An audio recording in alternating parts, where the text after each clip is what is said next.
What's up, guys? Welcome back. Today we are speaking about what goes into creating a successful marketing campaign for commercial real estate. I'll be interviewing Dylan and he'll be letting us know what goes into this and how... Special guest interview. Special guest interview. All the way from the office next to you. You're going to be interviewing me today. Yeah, I'm interviewing Dylan today. He is head of digital strategy. If you don't know that already, if you're new to the show, let's get started. Cool. Thanks, Josh. I've been a strategist for quite a long time now. Since you can remember. Yeah.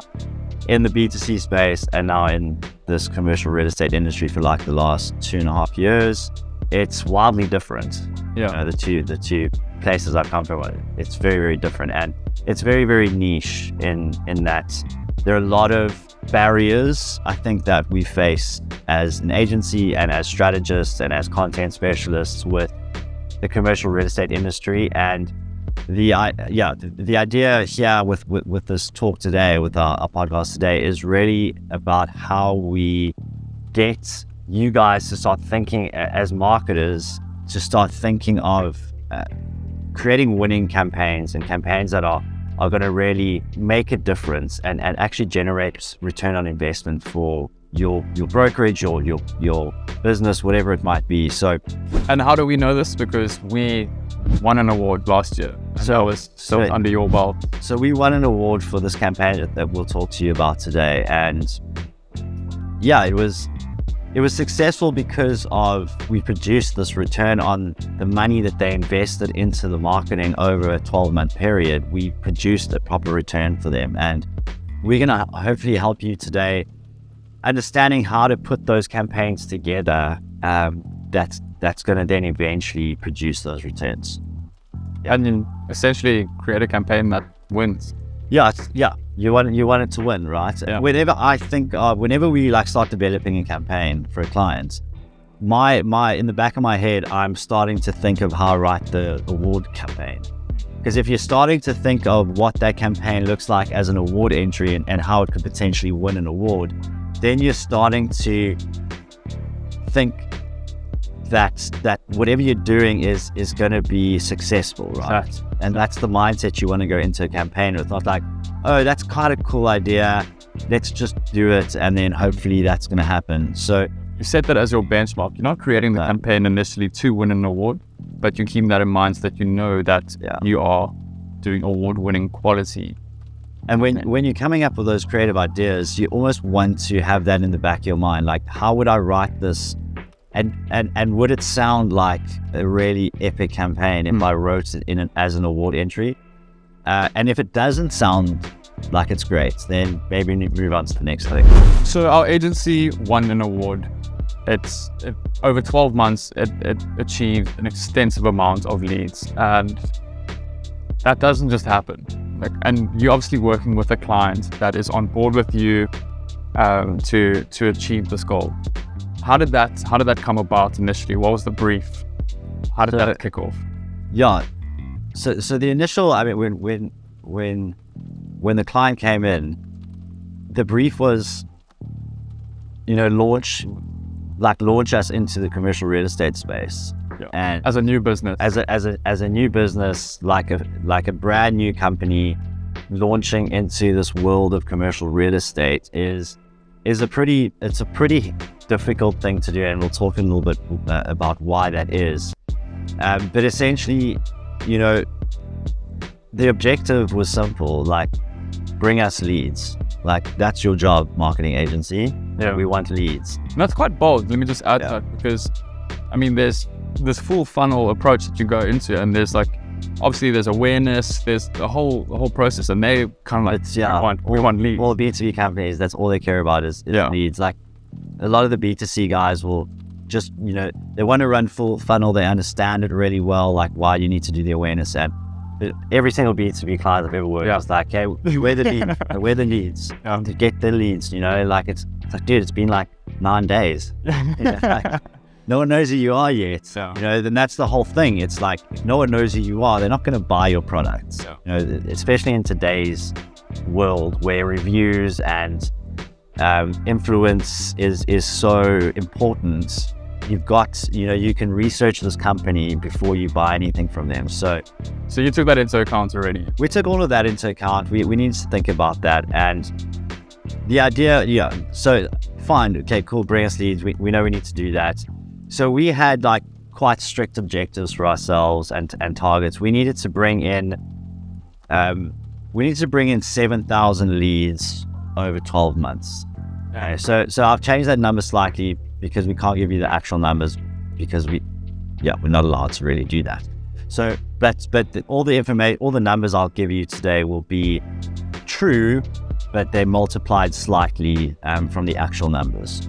Basically, we set out targets for each quarter. So we'd say like quarter one, we needed to bring in around 1,200 leads, 1,200 leads, all the way to Q4 where we needed to be bringing in around 2,200 leads, okay, for that quarter. So we gave ourselves pretty hard targets that we needed to achieve. Yeah, that's a high bar. Yeah. We at the time we were like, this could be tough, you also don't want to shoot yourself in the foot. You don't want to push yourself too far to say like that's completely unachievable. But at the same time, the clients, their whole thing was like, if we can bring in between like 400 and 500 leads a month, then we're doing a good job. Then we'll be doing, they'll be able to close enough for the business to succeed. So a big part of this is also knowing your audience, knowing who you're targeting, because you've got this whole plan about like getting all these leads. Yeah. How do you do that? Like you have to know who you're speaking to. Yeah, audience is probably the most important part of your strategy. It's probably the most important part of your plan, because if you aren't saying the right things to your audience in the right places at the right times, then everything kind of is going to fall flat. So the audience that we were dealing with is difficult. It's a really tough audience. The commercial real estate audience is tough because it's a slightly older demographic. It's mostly male dominated, and it consists of commercial real estate brokers, investors, property developers who are not traditionally super tech savvy. You know what I mean? So the CRE industry has this very set, prescribed way of doing things. It's very set in its ways, and it makes it very tough for a new technology business specifically to actually break through those sort of stereotypes and those barriers to then actually be adopted by the industry. So the audience itself was a difficult one that we knew was probably going to be our biggest challenge. Also, just being a new business, like breaking past the already existing companies that they might be using already. I kind of feel like they would be like strict on what they're like. This is what we know. Yeah, it works. So, like weirdly enough, I wasn't as concerned with the competitors and the guys that were already using. They're obviously very entrenched technology companies, especially in this industry that we were that our client was in. There was one that's valued at over $1 billion. Everyone knows it. Everyone uses it. But I was still like more worried about the actual audience than I was about the competitors, because I knew that if we created a really strong campaign with a really strong creative concept, we would be able to win that audience over, because there's so little creativity in commercial real estate when it comes to especially these tech companies. We did a ton of research into them and the types of... That's a big part, is the research. The research is huge. Yeah. It's understanding what those guys are doing from a marketing point of view, and how to do it, and saying like, we need to do that better, and so that's what we ended up having to do. So you define your audience, you know who you're speaking to and how you want to speak to them. We've got our objectives, like we know the leads that we need to hit. We know the people that we're trying to get buying the product. You got all your info. We've got what we need. We've done the research. Now it was like, hey, how do we put this plan together? So we developed this, a seriously well thought out, and I'm not just saying that, like the team that put it together, the paid team as well on our side.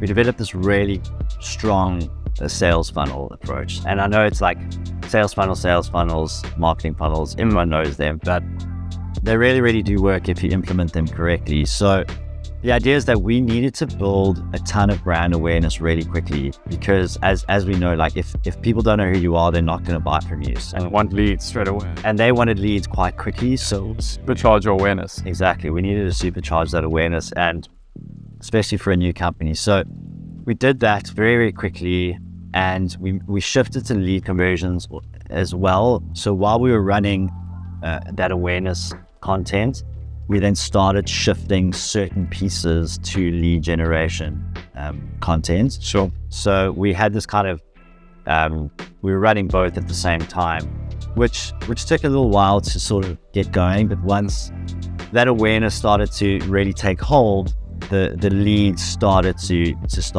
kind of drive. And I would, you were actively adjusting and being like constantly optimizing. That's the other thing.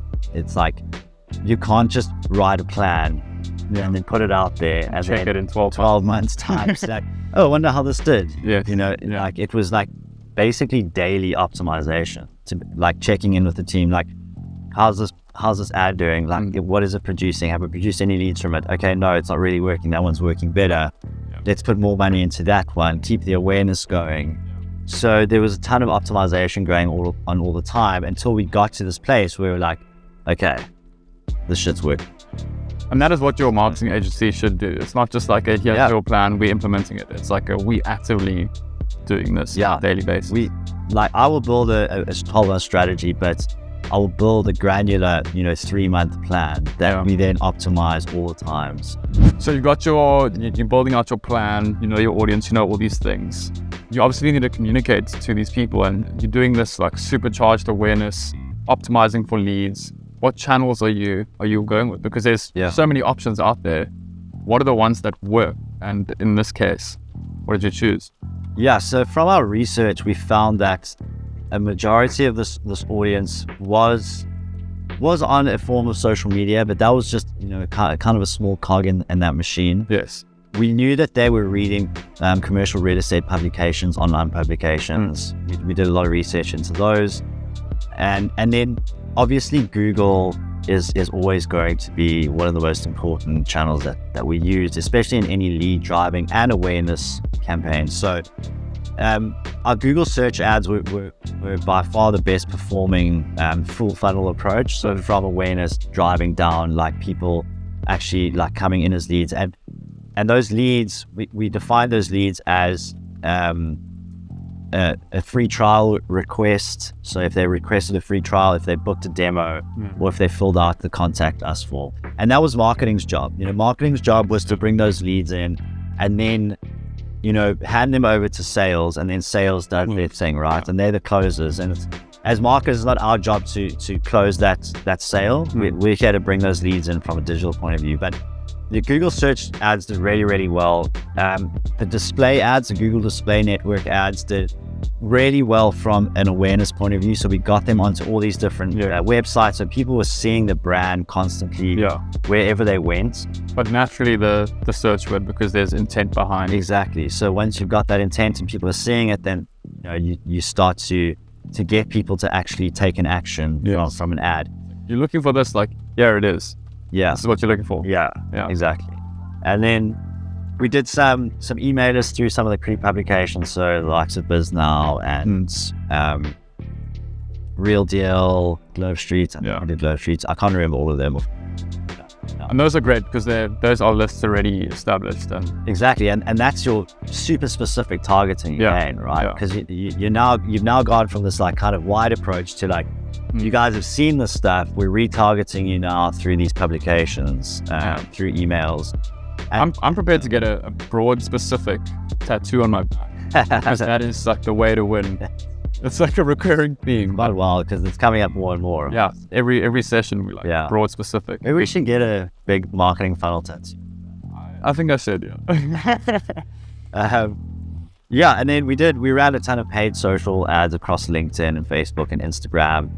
So really kind of trying to be seen everywhere, but in these also very strategic ways. So, that was our sort of channel approach. Yeah. So you went this whole route with these 4 channels that you mentioned, and how we generated the leads, handed them over to sales. But that didn't stop there. No, We did something interesting. no, Something interesting happened. and I think this was like the game changer in a way, because For us as an agency, us as an agency as well, Yeah. the idea that Mark came up with the team, with the clients, was kind of brilliant. You know? And when he came back from the States and he was like, "We're going to do this," I was like, "Yes." it's a long plane trip, and he was We got back, absolutely frothing. We got back, and so what we did is we took it one step further from there's a little gap. piece, there's a little gap between your marketing lead and when your sales team, when the client sales team, right. and we were, our thing was like, well, Mark's thing was like, how do we close that? How do we tighten that gap even further? And you're putting in all this effort, like all your resources into this big campaign. You might as well tighten up all the gaps. Yeah, you should try and tighten up the gaps. It's not as easy as it sounds. Yeah. It was. So what we did was we actually took it one step further, our marketing, and we developed a team of what we call business development reps. Basically like sales reps on the agency side, which we dubbed the prospecting team. And the idea was that we would send these guys out and they would start prospecting, like, looking for like little golden nuggets, and they would start calling warmer leads and the leads that we started bringing in, and they would start to quantify them a little bit further before they then handed them on to the client sales team, which would close them super easily. Yeah. So if they're hot and ready, yeah, exactly. done deal. So we'd receive these leads that were generated through our digital channels, through HubSpot. We'd have them, we created this beautiful HubSpot funnel, and then from there we would take those marketing qualified leads, those MQLs, and we would turn them into more sales qualified leads, and then deliver those way more qualified leads to the sales team.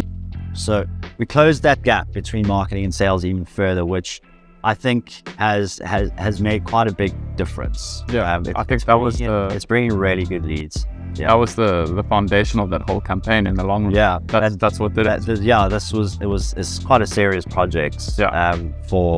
For Mark specifically, you got to be involved with that. Especially as like a smaller agency building on the whole. To have this big team of sales reps calling guys that we brought in it's been an epic thing, and it's continuing as well. And it's worked, yeah, and it's continuing to grow. So you've got this big logical plan on paper, like how do you get from point A to point Z? Like you know how to do it, but it's more than that. It's still not enough. That's very like right-hand brain, like okay, cool, mathematics behind it. You'd think like having all of that shit, things start just no matter what ad it is. That's still not enough to actually break into the industry as a new business, I think, as a new client and launching. So we had to do more work. Well, this actually came right in the beginning, when we started putting the plan together. But we know, like we knew we needed to stand out from the crowd. We needed to be different. Yeah, we had to. What is that saying? Commercial real estate's an industry where acronyms rule, creativity rules. Yeah. You read my blog. I read your blog. I find it's very, very true. Yeah. You see very, very few creative ads or pieces of content in commercial real estate. And my whole thing was that our audience are still human beings. Right? Yes. They can still appreciate something that hits them creatively, and they can be like, oh shit, that's really cool, that makes sense, and helps them understand what our client did, what they could do for them based on their pain points and all the research that we've done. And all the research we did into those audiences helped us develop a creative idea in order for us to stand out from the competitors who were doing not as creative work, if I can say that quite mildly. I actually don't know where this whole B2B approach with like that like typical mundane sort of approach to B2B marketing really came from, because we are all B2C. We all live our lives in a consumer way, right? We're the same people that are swayed by B2C. Like why all of a sudden are we going this other route? Because we feel like that's the way to go. Well, I don't know why. I think business to business has always been a far more strict and serious place than the consumer side, the consumer world. Buying it treats it all like LinkedIn. Coca-Cola and McDonald's and Burger King and all those brands, they're you're consuming that stuff when you're like happy. So it's a little less serious, right? Yeah. But when you're talking about a B2B company that's selling technology, everything's work related. So everyone's super stressed. It's like a very serious place, but it doesn't mean that creativity can't win. It doesn't mean that at all. So we knew that we had to stand out. And that was the only way we were actually going to, I think, make a difference with this campaign. So now you're coming down to building this creative campaign, and it's like, what goes into this creative that works? Need to be commercial real estate. How did you approach that? It's a big thing to tackle. I've always wanted to do things that push the boundaries, and I'm not saying I've always done that throughout my career, and there's been like way better campaigns that I've ever thought of, and this is also what Atypical is built on. This is that's what mainstream is, like not to do the same old boring shit. Exactly. So my whole thing was like, let's do something crazy that's never really been done, or we've never seen anything. And this idea that we came up with isn't the wildest idea. No. You look at it from a consumer point of view, from a B2B point of view, in commercial real estate, it was quite out there. Out there, yeah. And when we presented this idea to the client, I think they just started laughing, and we were like, that's not a good start. But they saw the value in it, and once we presented the reasoning behind it, and it took us a long time to get to the final sort of version of what we wanted. It wasn't just like, here's the idea, and they're like, okay, awesome, go for it. Like, it takes a long time, a lot of massaging, and we had to come up with names for this character we built. Yeah, but I mean, that does come with all campaigns. It's never a draft one. Let's go live. Never. I don't know if you've seen those pineapple insurance ads in South Africa, and we can actually show one. Okay. But a friend of mine's agency, Dean and Halo, they created the campaign, and it's been everywhere. It went viral because they are such unique ads for the insurance industry. And I felt like this was something quite similar. But when I spoke to Dean about it, and I was like, was amazing. Yeah, shout out to Dean Olschick.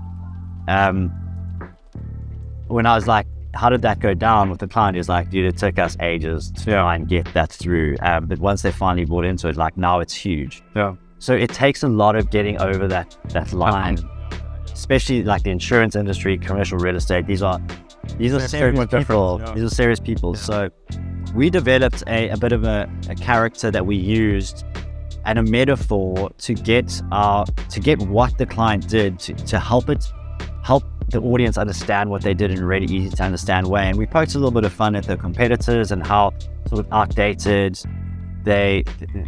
what they were doing was, and how much easier this system was to use, and the jargon that all these other competitors were using that was just so confusing. So we created this campaign that kind of like stripped all of that away and stripped all of that down, and it made it really easy for people to understand, but it was also kind of funny. Yeah. It was also like creative to look at, and that's quite hard to achieve in like a B2B space, especially commercial real estate, is creating that sense of like emotion and getting that audience attached to what you portraying in an emotional way. If you can create an emotion with your audience, you're halfway there. Yeah. Obviously you want it to be a good emotion, not a bad emotion. But emotion drives a lot of decisions. Yeah. And especially in marketing, when we talk about how you build loyalty and trust and all those things, the emotional side comes into it very, very strongly when people feel an emotion to your brand or your business. They're more likely to buy from you if it's a positive emotion that you're giving them. So that's why creativity is so important. Why it's been a game changer in the world of advertising. Take Coca-Cola, for example. Open up happiness. I mean, that's their purpose, you know. Happiness. Happiness. It's a soft drink. People want to be about that. Yeah. So if you're being creative and you're showing your audience something that they can connect with emotionally, whether it's a laugh or a cry or whatever it is, something that produces that emotion, they'll find it much easier to purchase whatever you're selling, or buy whatever you're putting down there. So that's what we got. That's what we did. That's what we did, and it worked. It worked. Yeah. There we go. It's possible. It's possible to do it. So you did this big creative campaign. It worked. Yeah. The client was super happy. Well, yeah. I mean, we say it worked. It only worked when we saw the results at the end of the day. Obviously we were optimizing all the time, and the creative changed slightly as we went through the year. But the real launch was that big creative idea, the plan that we put into it, the budgets as well. Like actually, the client did invest a decent amount of money into this. And it's not to say that you can't create a really great campaign with a small budget, but it definitely helps. Yeah. Right. If you're when your targets are super high, like it wasn't, it's a supercharge everything. That was our thing. It's like, cool, you want 1,000 leads a quarter, 2,000 leads a quarter, you're gonna have to spend money to get that. And maybe that was also money that you would spend. So say they wanted to spend that in a year, you would have spent that money over 2 years to achieve a similar result. So they wanted exactly shorter, quicker, and maybe not even a similar result, because the more you kind of compact that budget into a shorter amount of time, the more of everything you're going to produce, from awareness to leads, etc. So true. If you do have, I'm not going to go into budgets because it's a tricky subject. Yeah. Maybe we'll talk about that in a different video. But our goal was to generate 7,000 leads over the 12 months, and then after the year, we ended up generating like 12,000 leads. So nearly doubling that initial KPI, which it was pretty wild to think about. And it actually ended up producing I think it was like a 300% return on investment, dollars in return. So as a starter going into an industry, it was pretty successful, and that'll only continue. That's phase one. It is continuing. We're still doing the work. It's not a one and done campaign. And now we're doing even more creative content. Like the ideas that we're pitching now to the clients are really cool, really out there, and they're super on board. Like they actually, in the beginning, they were like, "Oh, you guys are like pitching to us. I feel like I'm in." They actually said, like, we feel like we're madmen. Yeah. And now they're just like, okay, when are you pitching more stuff to us? Yeah. And because the creativity is working, and they've seen that the company's doing well. Yeah. And that's what we want as marketers. Like our end goal, like all the strategies and creative and planning, or the end thing is like your clients, your business is investing money into marketing. If they don't get something out of that marketing, if there's no return from that marketing, then you're failing. Then there's wasted. Then your marketing is going to get cut. Then you're not able to do anything. So, and rightfully so. They should cut that. And rightfully so. And our thing as Atypical is to do that, but also to do that through creativity and doing things different, because that's how we believe we get to that ROI. It's not just like running ads that say, "Hey, we're this technology company. This is what we do. Please buy our product. Please book a demo." Yeah. Like, if you go that way, you're going to find it very, very difficult. But if you do it in a very creative, different way, then people will be like, "Shit, that was awesome. I love that." And then you're creating that. Top of mind. Trust equals sales. What do I say all the time? Trust equals sales. If you can build trust with your audience, they will buy from you. They'll buy loyal customer. And it takes time. It's not, as I say, it's not going to happen a couple of weeks. So just have that belief. Don't stop running awareness. That's the other thing. Yeah. We haven't stopped running awareness for this client ever. Always already ever. People need to constantly see you and your brand, to constantly get that recognition and that brand recall. And the further up you kind of move, if you're just running these lead gen ads, then you're gonna lose. Yeah. You're gonna lose. Think about it like as a toddler. You got to keep on reminding them about things, and they know, but they're like, oh yeah, They forget. Yeah, the toilet seat. It's like a toddler, right? It's when it's in that stage, there's so much new shit around it. It's like too much, right? And Attention span is attention span's tiny. It's like, oh, look at that thing, look at that thing, look at that thing, and that's exactly how marketing audiences work. Your consumers work. That's exactly how they are. They are bombarded by so much information all the time that they forget about your brand. So even you might think you have the greatest company in the whole world and the best product, but if you aren't being constantly seen by your audience, they're going to forget about you. They're not going to give a shit. That's what it comes down to. So that awareness needs to keep happening, because if you lose that visibility, then your competitors are going to take that. That's it. Maybe we should end there. That is, yeah. That's a mic That's drop. powerful stuff. Cool. Thanks for watching. If you like this video, please hit subscribe and stay tuned for our next videos to come. Yeah, that's it. Have a good week. Yeah. All right. All right. See you next time. Later. Welcome back, guys. Today we are speaking.